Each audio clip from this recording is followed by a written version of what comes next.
दौड भन्यो, यो दुख्यो ऊ दुख्यो, बहाना मात्रै छ। जब तँभित्र बुद्धि नै थिएन भने यति ठुलो सपना किन देखिस्? किन देखिस् अनि किन देखाइस् झुटो सपना तेरो परिवारलाई? जब 5 रुपियाँको मेहनत गर्न नसक्ने पाजीले महिनाको लाखौं कमाउने सपना किन देखिस्, किन देखाइस्? सफलता र तेरो बीचमा दुईवटा कुरा छ, एउटा तेरो बहाना, अर्को तेरो सपना। जुन दिन तँलाई तेरो बहानाले जित्छ नि भाइ, त गइस खेर। जुन दिन तेरो सपनाले जित्छ त्यो दिन तसँग कुनै बहाना रहने छैन।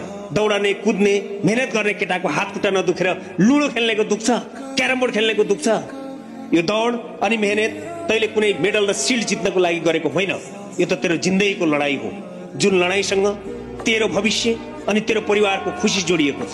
तैले गरेको यो मेहनत कुनै दिन गएर तेरो परिवारको खुसी किन्ने माध्यम बन्नेछ। आज पनि तेरो परिवारले तैले देखाएको सपना पूरा हुने दिनको प्रतीक्षामा भगवानसँग प्रार्थना गरेर बसेको छ।